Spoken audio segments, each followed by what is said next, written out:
Thor, the Asgardian god of thunder, is definitely one of the most powerful characters in the Marvel Universe, and he's definitely not meant to be underestimated. He has many feats and shown that place him amongst one of the strongest heroes in the Marvel Universe, such as Hulk, Sentry, Silver Surfer, Ray Bill, Blue Marvel, Gladiator, and etc. But he has also have showings to where he's able to keep up in combat and hold his own against Skyfighter level beings or God Destruction level characters such as Zeus, Odin, Hela, Mephisto, and even Galactus. But just like Superman, the Hulk, and even Goku, he has many alterations from different realities and other timelines to where they can be scaled even more powerful than the standard version. So in this video, I'll be covering some of the strongest versions of Thor and scale how powerful they are within the Marvel Universe. So let's get into how powerful these Thors really are. Got a fire for a heart, I'm not scared of the dark. You never seen it look so easy. Got a river for the soul, and baby you're a boat. Baby you're my only reason. If I didn't have you there would be nothing left. A shell of a man who could never be his best. If I didn't have you would never see the sun.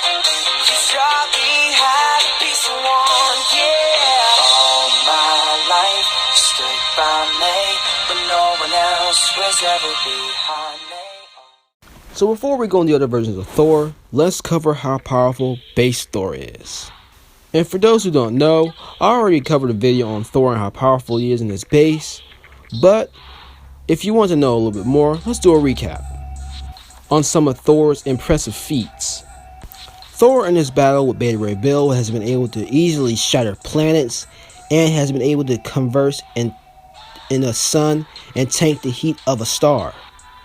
Thor can also summon lightning and other versions of elemental storms such as fire quite easily. He can also open portals to other dimensions and also travel through time. Well, that was back in his earlier showings. Thor also has some impressive strengths to where he's able to resist the weight of 20 planets or a score of planets. And he's even been able to reverse the world engine, which was moving Yggdrasil, which houses 10 realms. He can also absorb energy with the use of Mjolnir and redirect it 100 times over. He's also been able to show resistances to matter manipulation, aging, mind hacks, and soul hacks manipulation. You can also scale Thor to his silver companion, the Silver Surfer, who has also shown impressive feats during his publication. Silver Surfer has been able to redirect energy from Unilord, and this energy was so great it destroyed the entire solar system. Surfer also tanked the attack when Thanos was fighting the Astrax, and the shockwaves of the attack was destroying entire star systems, and Surfer tanked this with no shields and off guard. It was also stated by Surfer that if his power is misused, it can destroy an entire galaxy.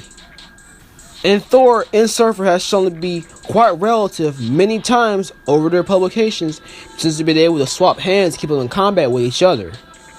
Thor has also been able to swing his hammer 2 times the speed of light to be able to move backwards and forward in time.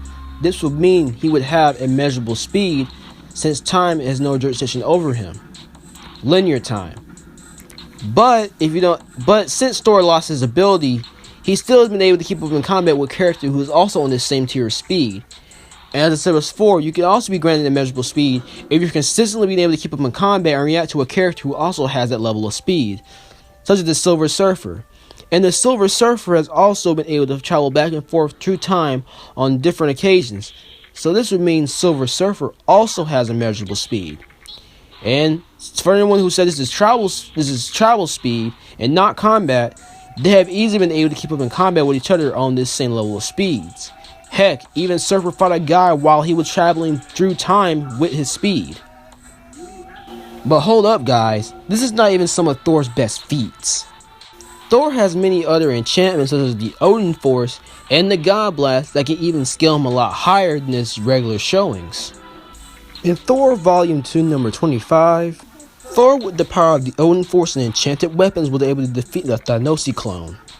And it was stated by Thanos that that clone was relative if more powerful than him.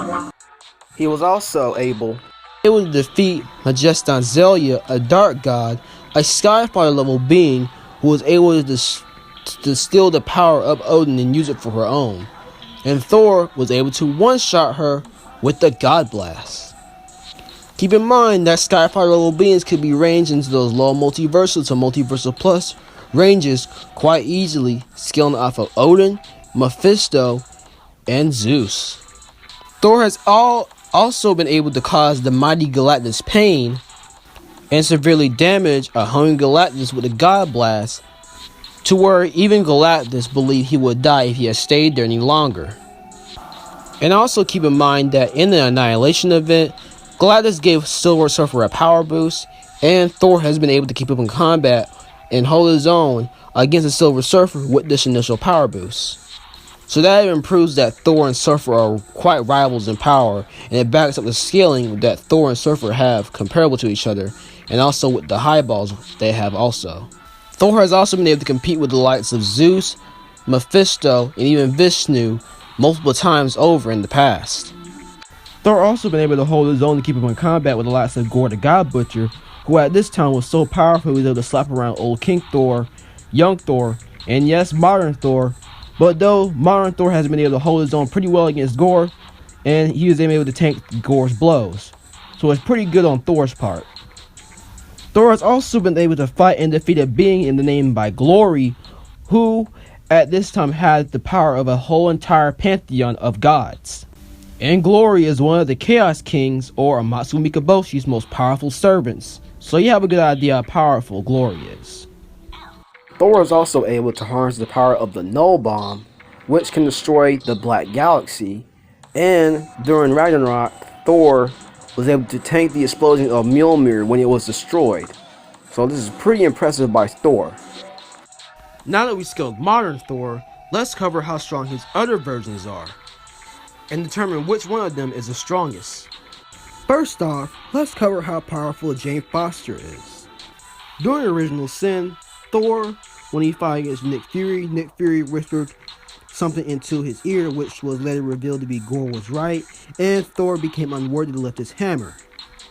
This later built up to the creation of Jane Foster, who was the new Thor during that time. Jane Foster during her publication had some crazy feats. It was pretty insane how powerful she was. She was able to fight against the Phoenix Force and tank the heat of the Phoenix Force, along with using the God Tempest to fight against it, to temporarily hold back against the Phoenix Force.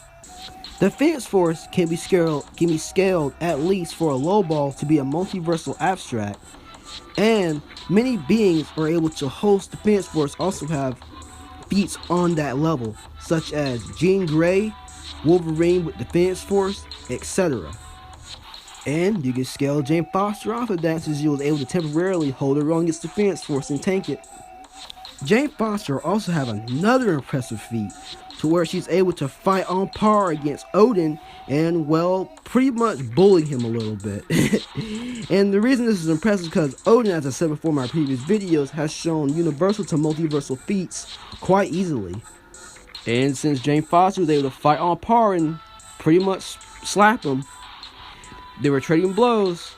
Jane Foster would scale to Odin. Jane Foster also fought against Man-God, who prior was able to slap the entire Asgardian army, pretty much bully the Destroyer armor, who was controlling it by Freya, and slap Odin and unworthy Thor quite easily. And then here comes Jane Foster rolling up, fighting by herself against Man-God and slapping him. Well, pretty much going back and forth between them, but she was doing a lot better than the rest of them were against Man-God. And, yep, defeated Man-God by some bullshit writing, by throwing him in the sun, which doesn't make any sense, as I explained earlier in my video explaining Odin. But yeah, you get the gist that Jane Foster is pretty powerful, since able to beat somebody or fight on par against somebody who slapped Odin and Thor prior. In Ultron Forever, Ultron became the king of Asgard and basically absorbed the power of the Odin Force, making him, or implying he's more powerful than Odin, right? Then Doctor Doom brought back heroes from different timelines and alternate realities, and the three Thors, the Thors, and plus the Thor that was in that timeline, fought against All-Father Ultron. And here comes Jane Foster with two hammers, defeating All-Father Ultron. This will mean that Jane Foster will be low multiversal to multiversal plus, scaling off of the Phoenix Force, Odin, Man-God, and All-Father Ultron. Old King Thor is implied to be more powerful than Odin because he wielded the Odin Force a lot longer than his father did. This would mean he's either more skilled or more powerful than Odin. Old King Thor appeared in 2012 to 2014 God of Thunder, written by Jason Aaron. It's a really good story, you should go check it out. In this story, it's been thousands and thousands of years on Earth, and everyone's died, and Thor is the last one to be around, since he's an Asgardian, they lived for a very long time, so it will make sense for him to be the last Avenger, the last protector of Earth. And in this story, Galactus comes to devour Earth, since he's hungry, and Thor fights against Galactus. He does pretty well, they go back and forth, but eventually Galactus prevails and appears to be more stronger than Old King Thor. But when Old King Thor got his hand on the Necro Sword, he imbued himself with the Necro Sword, fought Galactus again, and three-shotted him, defeating Galactus. But the downside to the Necro Sword is that it makes you have malicious intent and make you have killing intent to your opponent, makes you lose your mind. You're not being yourself exactly.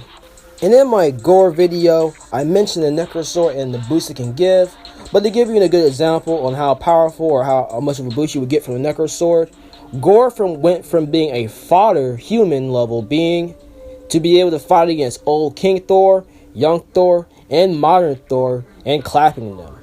From multi-solar to galaxy level beings to even Skyfighter level beings. And this is impressive scaling from Odin, who has shown many universal to multiversal feats. In this battle against the angels from the 10th realm, Odin separated the 10th realm from the World Tree, and was able to imprison it in a universe-sized prison. In his battle with Seth, a weakened Odin was able to fight and amp Seth, and in their battle, they were destroying galaxies, they were affecting all planes of existence, and they returned the very fabric of the Marvel Multiverse. And the reason Odin was weakened during this fight because he was thinking more like a mortal than an actual god.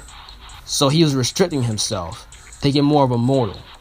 Odin also nullified a fire that was going to destroy the World Tree, and the World Tree has been implied to have maybe infinite number of universes within it. Not only does it have 10 realms, it's implied to have a near infinite or maybe an infinite number of universes inside the World Tree. And Odin was able to redirect this energy that was going to destroy it. In his battle against Surtur, their fight was so great that their classes were shaking the entire World Tree. And Odin has been able to fight on par against Galactus, and Galactus was able to defeat him. Well, a decently fed Galactus was able to defeat him. And Old King Thor has been implied that he wielded the Odin Force a lot longer than his father did, implying that he's more skilled or more powerful than Odin. So, logically, he would scale off of Odin's feats, and plus, with the Necro Sword, he was able to defeat a weakened and hungry Galactus, meaning he would scale above a weakened, hungry Galactus and Odin. This would mean that Old King Thor would be low multiversal to a high level of multiversal plus, scaling off of Odin and Galactus. But hold on guys, this isn't even the most powerful version of Thor. Now Old King Thor is nowhere even close to being as powerful as Rune King Thor. So basically the gist of the Ragnarok storyline is, in this story, Thor became the new king of Asgard, but to prevent Ragnarok, he had to go under the same trials as Odin did to attain power.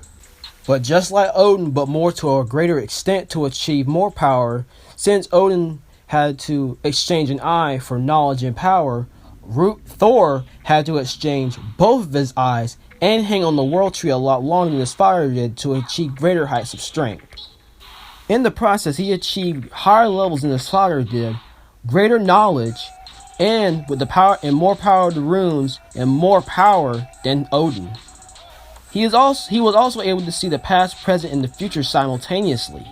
So to stop the whole Ragnarok cycle, he had to find and stop the ones who sit above in shadow, who were basically these celestial beings who fed off of the Ragnarok cycle over and over again and start feeding off of it, and they were a lot more powerful than Odin, since Odin could not stop them.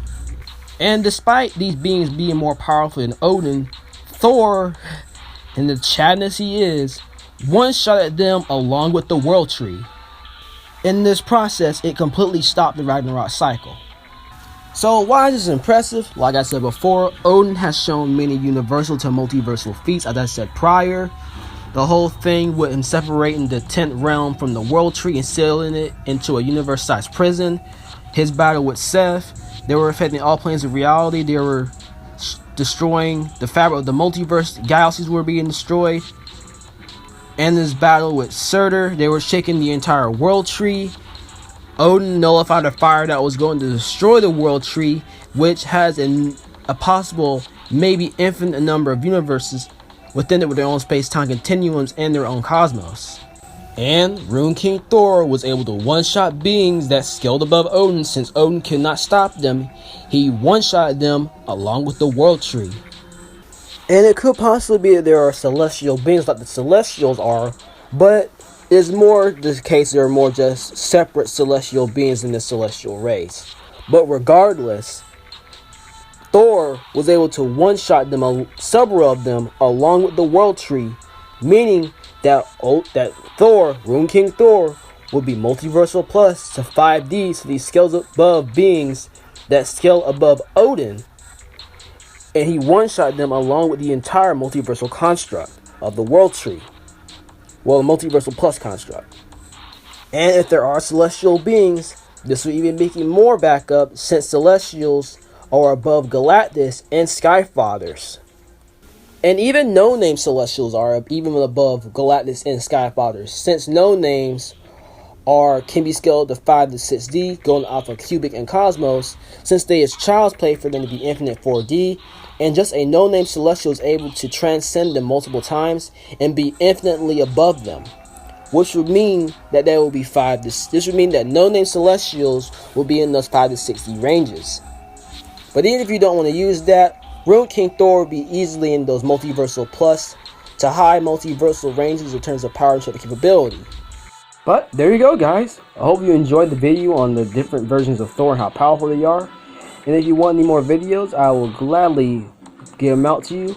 There will also be some videos coming out soon, later on, probably next week or week after next.